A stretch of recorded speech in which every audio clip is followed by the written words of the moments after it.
Hi everyone, आपका हमारे channel tax info में स्वागत है। जैसे कि हम जानते हैं कि 31 अगस्त हमारी सेक्शन 12 ए बी के अंतर्गत जो फॉर्म 10A उसको भरने की आखिरी डेट है। ये फॉर्म हमारा पिछले साल ही आया था फाइनेंस एक्ट 2020 में, जो बढ़ते बढ़ते कोरोना के चलते हुए इस साल आ गया। और फिर उसके बाद हमारा पोर्टल 4200 करोड़ का जो बना हुआ पोर्टल है उसके ना चलते हुए इसको और डेट बढ़ा दी गई है और उसका डेट आखिरी ड्यू डेट है 31 अगस्त। तो आज हम फॉर्म 10A भरना समझेंगे किस तरह से भरा जाता है। लेकिन आपको डिस्क्लेमर के तौर पर आपको बता दूं कि ये टैक्स प्रोफेशनल्स के लिए खास तौर पर सेशन है। कोई भी इंडिविजुअल्स, कोई भी ट्रस्टी, कोई भी ऑर्गेनाइजेशन चलाने वाले अपने NGOs वो उसको भरने की कोशिश ना करे। हो सकता है कुछ गलतियां कर डाले जिसके से उनका 12A उड़ जाए, ATG हटा दिया जाए और काफ़ी दिक्कत का सामना करना पड़े। तो दोस्तों आओ स्टार्ट करते हैं हमारे आज के सेशन को। दोस्तों जैसा कि हम जानते हैं कि सेक्शन 12AB जो हमारे फाइनेंस एक्ट 2020 में आया था, जिसने 12A, 12AA, 35AC जो रिसर्च इंस्टीट्यूट के लिए होता है, सेक्शन 80G और सेक्शन 23AC जो हॉस्पिटल एजुकेशन इंस्टीट्यूट चलाने वाले जो है उनके लिए होता है, वो हटाकर एक 12B आ गया। अब वो सेक्शन नहीं चलेंगे, सेक्शन 12AB हमको चलाना है और उसको समझना है। इसका लाने के पीछे मकसद ये है कि गवर्नमेंट का कोई डेटाबेस नहीं था कि कितने ट्रस्ट NGOs वगैरह चल रहे हैं और कितने जो डोरमेंट पड़े हुए, कोई इनएक्टिव है। तो इसको समझने के लिए इन्होंने एक नया प्रोसेस शुरू कर दिया है सेक्शन 12AB लेके आकर, कि जिसके तहत 5 साल तक ये जो वैलिडिटी रहेगा NGOs के लिए, जो उनको एग्जम्पशन मिलती है, फिर उसको रिन्यूअल कराने के लिए हर 5 साल के पहले ही आपको ये रजिस्ट्रेशन करानी पड़ेगी सेक्शन 12AB के अंतर्गत फॉर्म 10A के ज़रिए, जिसके तहत आपको URN नंबर एक दिया जाएगा जो कि यूनिक रजिस्ट्रेशन नंबर होता है। और उसको पाने के बाद कोई भी स्टेटस जान सकता है कि ये NGOs चल रही है या बंद हो चुकी है। तो इसको लाने के पीछे एक मकसद समझ में आता है गवर्नमेंट का, कि जो कई NGOs गलत तरीके से काम कर रही है, जो रिटर्न्स फाइल नहीं कर रही है, उनको सामने लाया जाए और उसको डिटेक्ट किया जाए और उनकी एक्टिविटी क्या चल रही है उसको समझने के लिए फॉर्म 10A जो बदल के आया है हमारे पास सेक्शन 12AB के अंतर्गत, है ना। एक नया सेक्शन जो सेक्शन 12AB जो फाइनेंस एक्ट 2020 में आया था, जो बढ़ते बढ़ते अब ये हमारा 31 अगस्त को लास्ट डेट को भरने का, जो हम आज भरना समझेंगे। दोस्तों नए पोर्टल्स में कई ग्लिचेस है, कई बग्स अभी भी चल रहे हैं जिसको डिबग किया जा रहा है, उसको हटाने की कोशिश की जा रही है। हो सकता है कि फॉर्म में कुछ भरते वक्त दुश्वारी आए, साइट थोड़ा स्लो भी है, आपको कोऑपरेट करना है। और साथ ही साथ में जब हो सकता है आप भरने जाओ तो कोई आपका सेक्शन नहीं चले, तो उसके लिए आपको वेट करना होगा। तो आप ट्राई करते देखते किस तरह से हमारा पोर्टल अब चल रहा है और थोड़ा ट्राई करेंगे भरने के लिए। जैसे ही आप अपना पोर्टल लॉगिन करके ओपन करेंगे तो आपको इस तरह से विंडो नज़र आएगा। ई फाइलिंग के अंदर जाके आपको इनकम टैक्स फॉर्म के अंदर जाके ये फाइल इनकम टैक्स फॉर्म को क्लिक करना है। वहाँ जाकर एप्लीकेशन फॉर रजिस्ट्रेशन और प्रोविजनल रजिस्ट्रेशन और इंटीमेशन और अप्रूवल और provisional approval under section 12A, section 1023C, section 80G और 35 ये आपको दिखेंगे। तो आज हम सेक्शन 12A और 80G के बारे में ज़्यादा समझेंगे। तो स्टार्ट करते हैं। दूसरे से आप ओपन करेंगे, आपको सामने ये विंडो आएगा। आप ये विंडो को देख सकते हैं किस तरह से ये ओपन हुआ है। इसमें कुछ सेक्शन है, टोटल तकरीबन 8 सेक्शन है अप्रोक्सीमेटली। तो ये पहला सेक्शन में आपको इनकॉर्पोरेशन जो कॉन्स्टिट्यूशन डिटेल्स होते हैं वो भरना होता है। इसको जब क्लिक करोगे तो अंदर आप जाके देखोगे तो आपको पैन नंबर और डिटेल्स वगैरह होंगे, वो भरना होगा। और सेक्शन कोड है जो इम्पोर्टेंट है, वो आपको सेलेक्ट करना है। वो आपको मैं एंड में बताता हूँ कि आपको कौन सा सेक्शन आपको सेलेक्ट करना है। उसके बाद आप नेचर ऑफ एक्टिविटी देखेंगे कि चैरिटेबल है, रिलीजियस है या रिलीजियस कम चैरिटेबल है, तो उसके तहत आपको टिक करना है। ट्रस्ट है, सोसाइटी है, कंपनी से, अदर से क्या है, इसको आपको टिक करना होगा। और एप्लीकेट एस्टेब्लिश अंडर इंस्ट्रूमेंट, यस और नो, उसको यस करना है, यस नो करना है, ये है। और डेट ऑफ इंकॉर्पोरेशन क्या है, आपका जो ट्रस्ट है, NGO जो भी है, कंपनी सेक्शन 8 में अगर फॉर्म हुई है तो उसकी डेट क्या है वो आपको देखना होगा। और रजिस्ट्रेशन इंकॉर्पोरेशन नंबर जिसका होगा वो आपको डालना होगा। ये नंबर इसी पर डाला हुआ है, आप इसको ना देखें। और अथॉरिटी ग्रांटिंग रजिस्ट्रेशन और इंकॉर्पोरेशन, वो कौन से अथॉरिटी से आपको ग्रांट हुआ है वो रजिस्ट्रेशन, वो आपको डिटेल देना है। ऑब्जेक्ट क्या है इसके इम्प्लीकेंट के, ये रिलीजियस के नेचर है, रिलीफ ऑफ पुअर के लिए है, एजुकेशन है, मेडिकल रिलीफ है, योगा है, इस तरह से जो भी आपका होगा वो आपको डालना है।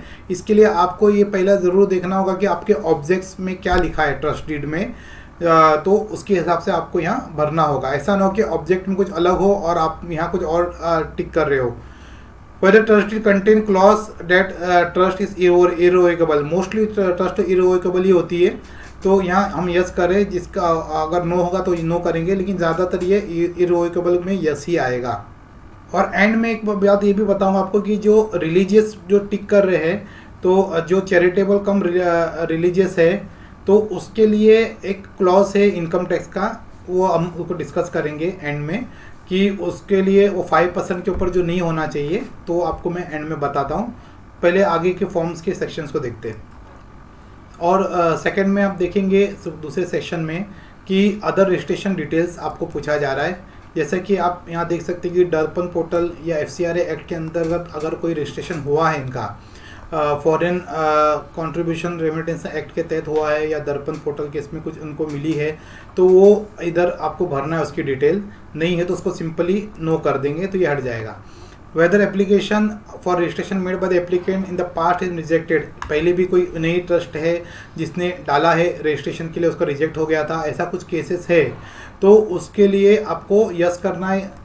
अगर यस करेंगे उसकी डिटेल्स रहेगी, नो करेंगे उसकी डिटेल्स होगी। ये एक डिटेल मांगा जा रहा है कि पहले दिया गया था और रिजेक्ट हुआ है कि नहीं, ये समझने के लिए। Whether claiming exemption under clause 10 of section 10 of the income tax act, तो सेक्शन 10 और क्लॉज 10 इनकम टैक्स के एक्ट का जो है, जो कि मोस्टली रिसर्च वालों के लिए होता है, वो उसके जिसको एप्लीकेबल वो ही करना है।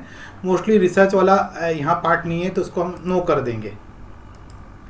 नेक्स्ट सेक्शन होता है हमारा डिटेल ऑफ की पर्सन, यानी जो भी ट्रस्टीज वगैरह है, सेटलर है, ट्रस्टी है, मेंबर ऑफ सोसाइटी है, या डायरेक्टर होंगे सेक्शन 8 कंपनी के। अगर सेक्शन 8 कंपनी बनी है वो NGO, तो फिर उसके अंदर डायरेक्टर होंगे।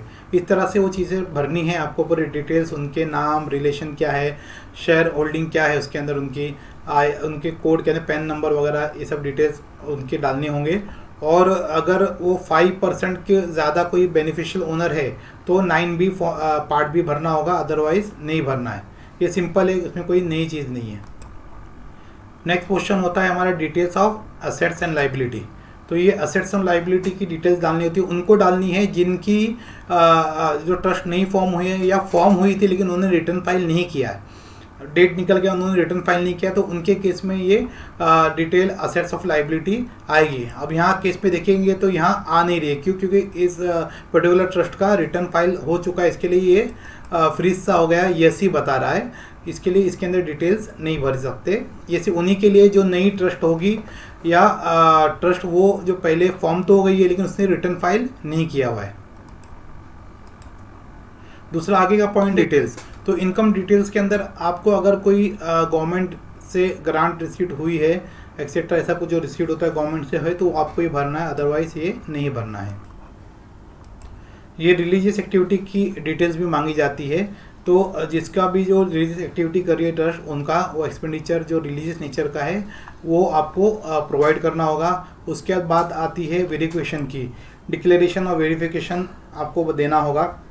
जो भी मेन ट्रस्टी है जिनके आप DSC लगा रहे हो, तो या जिसके अंदर OTP जाने उनका नाम आएगा, और उसकी डिटेल्स टिक करके आपको यहाँ पर सबमिट करना होगा कि ये इसको डिक्लेयर कर रहे हैं कि ये डिटेल्स हम जो दे रहे हैं ये हमारी सही है, एज पर आवर नॉलेज ये जो डिटेल्स दी गई है इसके अंदर वो सब करेक्ट है।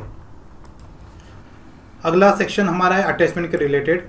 इसमें बताया गया है कि किस तरह से अटैचमेंट आपको अटैच करनी है। एक जो PDF होगी वो मैक्सिमम 5 MB की होगी, और दूसरी जो टोटल हमारी MB होगी अटैचमेंट की, वो है हमारी होगी 50 MB के अंदर। 50 MB के आगे ज़्यादा नहीं होना चाहिए, और PDF में होनी चाहिए, और हर जो होगी हमारे सेल अटेस्टेड होगी। जैसा कि पहले हम अटैच करेंगे ट्रस्ट डीड जो सेल सर्टिफाइड, उसके बाद सेकंड में हम ट्रस्ट डीड अटैच कर सकते हैं, अगर एप्लीकेबल नहीं है तो NA करके हम डाल सकते हैं, वरना सेम ट्रस्ट डीड भी डाल सकते हैं। उसके बाद जो ये पॉइंट है हमारा, इसमें बताया जा रहा है कि रजिस्ट्रेशन ऑफ कंपनीज का सेक्शन 8 में अगर जो मिला है आपको, या सोसाइटी रजिस्ट्रेशन एक्ट के अंतर्गत मिला है, पब्लिक ट्रस्ट के अंदर जो रजिस्ट्रेशन, जो हम कहते हैं मराठी में नोंदणी प्रमाण पत्र, महाराष्ट्र वालों को जो दिया जाता है वो अटैच करना है। Self certified copy of foreign contribution regulation act FCRA का जो है, अगर ग्रांट हुआ है, मिला है आपको सर्टिफिकेट, वो भी अटैच करना है। और 12A का जो पहला ऑर्डर था आपका, एग्जिस्टिंग ऑर्डर है, आप रिन्यू करने जा रहे हो, तो 12A का, 12AA 12AB का जो अगर पहले होगा, यहाँ तो 12AB का नहीं रहेगा, यहाँ 12A और 12AA का रहेगा, जो आपको अटैच करना होगा। इसके बाद लास्ट 3 ईयर्स के आपको ऑडिट रिपोर्ट अटैच करने एक साथ, अलग अलग नहीं करेंगे, क्योंकि ये एक अटैचमेंट है, तीनों साल का एक साथ अटैच करके बराबर डालेंगे, और वो जो कि 5 MB के ऊपर नहीं होना चाहिए। और इसके अलावा कुछ अटैचमेंट आपको डालना है, वो डाल के यहाँ स्पेसिफाई करना है कि हम ये अटैचमेंट अटैच कर रहे हैं।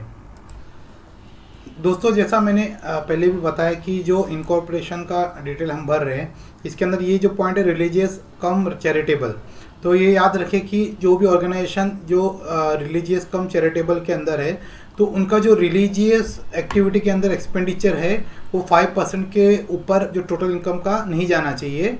अगर वो जाता है तो वो इसका ऊपर ध्यान दे, ये काफ़ी दिक्कत हो सकती है कि रिलीजियस एक्टिविटी के लिए 5% के ऊपर नहीं जाना चाहिए। और जैसा कि मैंने वो पॉइंट पहले बताया आपको कि कोड क्या सेलेक्ट करना है, एक कोड सेलेक्ट करते हुए बहुत ही अलर्ट रहना है, सावधान रहना है, क्योंकि कोड अगर आपने गलत सेलेक्ट किया तो फॉर्म गलत चला जाएगा और प्रॉब्लम क्रिएट हो जाएगी। तो ये इसको ध्यान दें कि पॉइंट 1 जो है, कोड 1, कोड 2 जो दिया है 0102, 01 हमारा रिन्यूअल के लिए, अगर कोई 12A के रिन्यूअल के लिए आ रहा है तो उसको 12A का ये रिन्यूअल चाहिए, तो 01 आपको सेलेक्ट करना है। अगर न्यूली कोई नई फॉर्म ट्रस्ट है तो उसके लिए 02 सेलेक्ट करना है।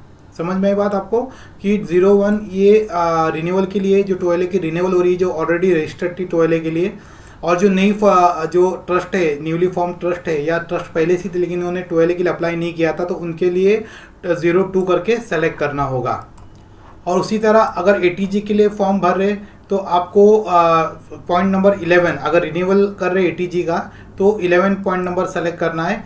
और अगर आप न्यू ATG के लिए अप्लाई कर रहे तो पॉइंट कोड नंबर 12 आपको करना है। ये सेक्शन कोड ध्यान रखिए।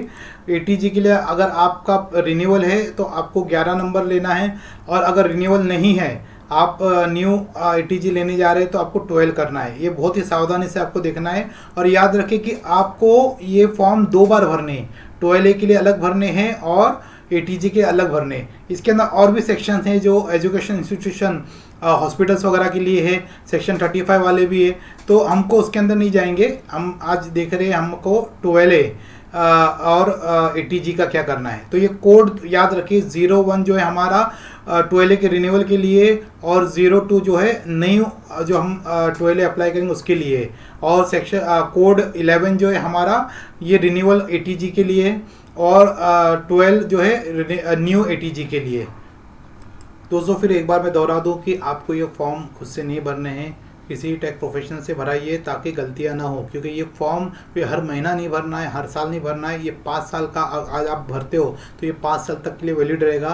फिर 5 साल जब खत्म होना ले रहेंगे आपको उस वक्त जाके ये रीवैलिडेट करना होगा। यूँ समझिए, हमारे ज़बान में कह सकते हैं कि इसको रिन्यू करना होगा। तो गलती ना करें। 12A अगर हट जाता है तो किस तरह से बड़ी लाइबिलिटी हमारे ट्रस्ट पे टैक्स से आ सकते हैं, हम समझ सकते हैं। टैक्सेबल जो इनकम हो जाएगा तो काफ़ी प्रॉब्लम हो सकती है। होप करते हैं आपको हमारा वीडियो पसंद आया होगा। अगर पसंद आया तो लाइक कीजिए, और आपने अब तक सब्सक्राइब नहीं किया तो सब्सक्राइब भी कीजिए।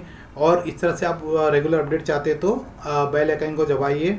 टिल देन नेक्स्ट वीडियो में हम मिलेंगे। शुक्रिया, धन्यवाद, थैंक यू।